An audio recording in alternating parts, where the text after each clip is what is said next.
Salut à tous, on se retrouve aujourd'hui pour parler du FC Barcelone en ce samedi 26 octobre et aujourd'hui c'est le jour J, c'est le jour du match, c'est le jour du Classico, le Barça ce soir en déplacement du côté du Bernabéu pour un Real Madrid-Barcelone.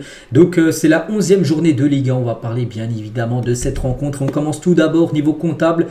C'est quoi l'enjeu du match? Ça donne que si le Barça s'impose ce soir au Bernabéu, le Barça prendrait 6 points d'avance sur le Real Madrid. Donc la Liga non, ne serait pas pliée.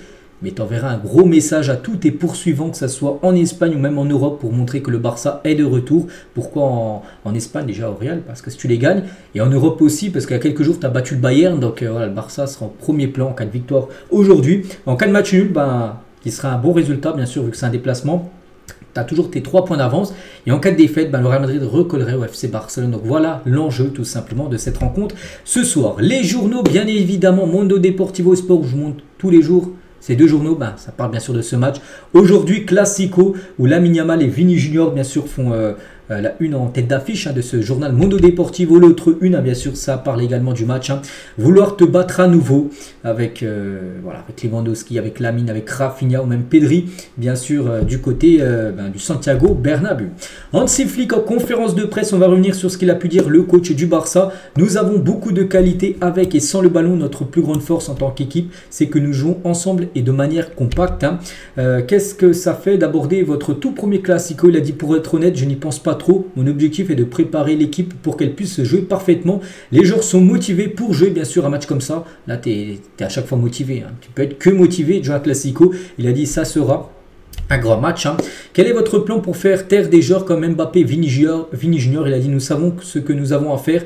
Comme je l'ai dit après le match contre le Bayern, nous avons une marge de progression et à chaque match, nous devons nous adapter. Que nous jouons contre une équipe comme le Bayern ou contre les équipes que nous avons affrontées en championnat, il y a un style de jeu. En fin de compte, je crois en mon équipe. Peu importe l'adversaire, il se concentre bien sûr sur ses propres joueurs, tout simplement. Hansi Flick. Il a également dit, le journaliste lui a dit: que pensez-vous du fait que votre équipe ait un jour de repos de moins que Madrid, vu que le Real a joué mardi et le Barça a joué mercredi? Ça joue, vu que le match a lieu déjà samedi. Voilà, c'est 24 heures de repos, bien sûr, pour le Real Madrid. Par rapport au Barça, il a dit: nous ne pouvons pas changer cela. Le Real Madrid a joué mardi et nous avons joué mercredi. Mais nous ne pouvons gérer que 2 jours de repos et nous devrons le faire à l'avenir. Voilà, c'est comme ça. Voilà, c'est le planning des matchs et c'est vrai que oui, tu as une journée de moins, on va dire, de repos. Notre philosophie est de presser haut et d'essayer de prendre le ballon de l'adversaire. Il faut rester compact et proche, sans trop d'espace entre les joueurs. Nous l'avons bien fait contre le Bayern Munich. Comme je l'ai déjà dit, j'ai confiance en cette équipe. Nous avons de la qualité et nous voulons le montrer tout le temps. Que ça a été en Ligue des Champions et on espère ce soir en championnat. Fermín López commencera-t-il contre le Real Madrid? Il a dit: je n'ai pas encore décidé. Donc Fermín a participé au but contre le Bayern, il presse bien. Il a pris une grande décision rapide de passer le ballon à Rafinha pour le premier but. Après son retour de blessure, il a bien joué contre Séville et contre le Bayern. Mais voilà, il ne sait pas, en gros il hésite tout simplement s'il le mettra titulaire ce soir. Et Hansi Flick, les gars, et pour finir, parce que là c'était la dernière déclaration d'Hansi Flick, et Hansi Flick a analysé comme chaque petit détail du Real Madrid avant le match. Il a regardé beaucoup de vidéos sur le Real, il a regardé le match contre Dortmund où ils perdaient 2-0, ils ont gagné après le match 5-2. Il a regardé tout ça et après l'entraînement d'aujourd'hui, c'était hier, aujourd'hui pas d'entraînement.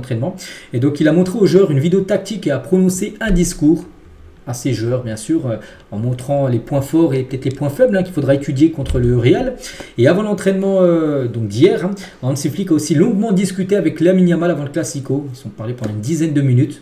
Il n'a pas dit de ce qu'ils ont parlé, mais ils ont certainement parlé du match de ce soir, qui sera très important dans son système, bien sûr, qu'il va mettre en place. Donc voilà, Lamine, bien sûr, qu'il aurait été titulaire pour cette rencontre. Quelques photos de l'entraînement d'hier, avec Lamine, avec Lewandowski et Gavi, qu'on pourrait peut-être voir jouer ce soir. Bon, peut-être pas titulaire, mais il rentre en cours de jeu, il y a des chances. Ou même Rafinha, Rafinha qui est le gros point fort en attaque, vu qu'il est très bon ces derniers temps. Donc titulaire, bien sûr, ce soir, pour cette rencontre. Et Flick s'inquiète aussi des arrières latéraux contre le Real Madrid pour défendre Mbappé et Vini.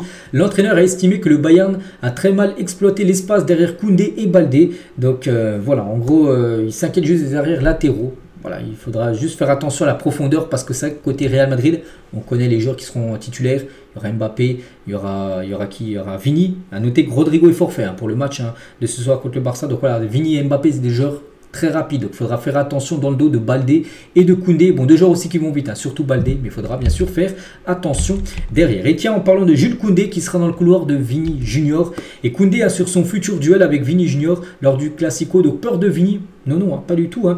Il est évidemment excellent. Hein. J'adore jouer contre les meilleurs. Ce n'est pas le genre de joueur qu'on peut arrêter tout seul. Surtout pendant 90 minutes. Il y aura des moments où j'aurai besoin d'aide. C'est normal car c'est un sport d'équipe. Voilà ce qu'il a pu dire. Hein, que voilà, essayer de contrer pendant un match entier Vini, c'est compliqué. C'est pour ça que de temps en temps, il aura besoin d'aide collectivement.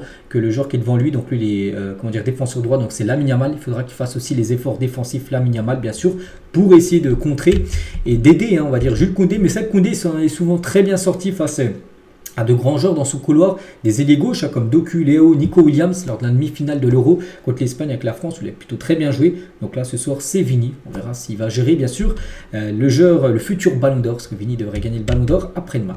Lamine Yamal, tiens, donc un petit info insolite, donc il portera un appareil dentaire personnalisé aux couleurs du Barça, voilà, pour le Classico, donc voilà, avec des petites étoiles bleues et rouges, bien sûr, les couleurs du FC Barcelone. Voilà, il aura cet appareil dentaire-là. Lamine pour le match de ce soir. Le plus grand nombre de contributions directes au but hein, pour les joueurs de U, enfin les joueurs U21 dans le top 5 européen des ligues pour le club et pays. Donc Lamine Yamal déjà 32, donc c'est marqué 32 ans, c'est bien 32 buts. Hein, on met buts. Donc voilà, déjà 32 buts depuis début d'année 2024, club et pays. Il a été décisif pour un joueur de moins de 21 ans, donc il fait mieux que Wirtz, Sesko, Musiala ou même Bellingham. C'est Lamine Yamal en première position. Et tiens, si on compare l'âge moyen des deux équipes de ce soir, hein, l'âge moyen de l'effectif entre le Barça et Madrid, donc le Barça c'est 24,8 ans et le Real c'est 27,5 ans. Donc en gros, ben, l'équipe du Barça est beaucoup plus jeune que l'équipe du Real Madrid. Concernant le 11 de départ, c'est que je n'ai toujours pas montré la compo probable. Hein. Donc comme je dis, hein, le seul doute de Flick hein, pour le 11 de départ, c'est Fermin ou Dani Olmo titulaire. Voilà, on parlait tout à l'heure de Fermin. Ça se joue entre lui et Dani Olmo par rapport à la place directement de 11 dans le départ. Donc pour l'instant, ce serait plutôt Fermin qui commencerait. Hein. La composition attendue, donc Inaki, désolé, Pena. Donc Chesney, hein, de nouveau, serait sur le banc. Donc Koundé, Cubarsí, Inigo, Baldé, ça va être ça la défense. Donc Casado, Pedri, avec Fermin, Lopez, hein, du coup, sera soit lui, soit Daniel Olmo. Donc ça devrait être Fermin et Lamine, bien sûr. Lewandowski et Rafinha en attaque, donc voilà. Forte chance que le 11 de départ soit le 11 là, qui soit mis hein, sur cette image-là. Et concernant l'équipe du Real, on va parler aussi un peu de l'adversaire. Hein. Donc Ancelotti en conférence de presse, hein, le Barça a un peu changé de style et de philosophie. C'est que c'est plus le même Barça. Hein. Il y a eu le Barça, enfin il y a le Barça d'Hansi Flick, il y avait le Barça il y a quelques mois de Xavi et c'est qu'il y a des choses qui ont changé, bien sûr. Hein. Et concernant le groupe du Real Madrid, donc à noter il y a un retour de Brahim Diaz, hein, le joueur marocain là, qui était blessé depuis un mois. Il fait son retour dans le groupe ce soir pour jouer contre le Barça. À noter ils ont quand même 4 absents. Hein, le Real, Alaba, Carvajal, Courtois et Rodrigo. Voilà, ce sera le ligne ce soir. Bon, bah, c'est peut-être une bonne nouvelle hein, pour le Barça parce que je trouve quand même Courtois bien meilleur que Lunin, mais attention, c'est quand même aussi un bon gardien. Mais voici les absents, donc il n'y aura pas de Rodrigo, ni Courtois, ni Carvajal. Voilà, donc des joueurs très importants du Real ne seront pas là. Bon, ils seront bien remplacés, mais voilà, les blessés du côté du Real. Et voici le 11 attendu ce soir pour l'adversaire, le Real Madrid. Donc Lunin, donc Mbappé, Vini devrait jouer en 4-4-2 hein, ce soir. Est-ce que ça sera un milieu à plat, est-ce que ça sera un milieu en losange, je ne sais pas. Mais attention, bien sûr, aux deux attaquants, ça va vite. Attention à Bellingham qui avait été buteur saisonnière lors du match aller et lors du match retour en Liga, avec 2 buts à chaque fois inscrits aller et retour après la 90e minute. Donc ouais, il faudra faire attention bien sûr à ce joueur. Modric, hein, que bien sûr tout le monde à Barcelone connaît, sera titulaire. Donc peut-être un Lucas Vazquez que je trouve quand même très faible. Hein. Il y aura peut-être un coup à jouer les gars pour ce sera qui? Ce sera Rafinha qui sera dans le couloir de Lucas Vazquez. Il y aura peut-être un coup à jouer sur ce couloir gauche. Bref, on continue avec la Liga. Officiellement demandé à la Fédération espagnole de football d'accueillir le match de championnat Barcelone-Atlético Madrid à Miami. J'en ai parlé il y a quelques jours, j'avais dit que en gros, il y aurait peut-être ce match qui pourrait être délocalisé aux États-Unis à Miami. Et la Liga, les gars, officiellement demandé à la Fédération espagnole que ce match se joue à Miami. Donc ce serait un couillon pour le Barça parce que de bas, non, c'est un match à domicile. Ce serait au pire Atlético Barcelone. Ok, bon, tu joues pas au Wanda Metropolitano, tant mieux. Mais là, c'est le match normalement qui est à domicile et il devrait se jouer à Miami. Donc en gros, c'est comme si c'était un match à l'extérieur. Alors que de base, c'est un match à domicile. Donc voilà, eux, l'Atlético, ils sont ok hein, pour jouer le match, pas du tout le Barça. Si la Liga, après, ils donnent leur oui, hein, le Barça n'aura pas son mot à dire. Et il pourrait se jouer à Miami. C'est un coup dur hein, quand même. Hein. D'aller jouer en plus, tu fais un long trajet. Hein, voilà, tu vas jusqu'aux États-Unis, juste jouer un match de football et revenir. Voilà, déjà quand c'est tous les joueurs blessés, c'est pas du tout une bonne nouvelle, on peut dire, pour le club. Manchester United veut signer Xavi Hernandez, l'ancien coach. Les responsables du club anglais ont déjà rencontré Xavi. Donc voilà, Xavi, les gars, peut-être futur club, pourrait peut-être être Manchester et remplacer Erik ten Hag. Et on finit aujourd'hui avec Ansu Fati qui pourrait peut-être jouer ce soir, entre en cours de jeu, on verra.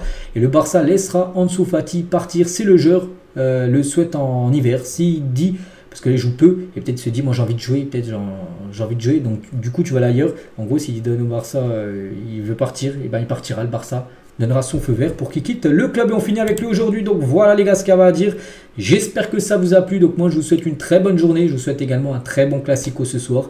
Et on se retrouve bien évidemment normalement demain, bien sûr, pour le prochain numéro. À plus tard.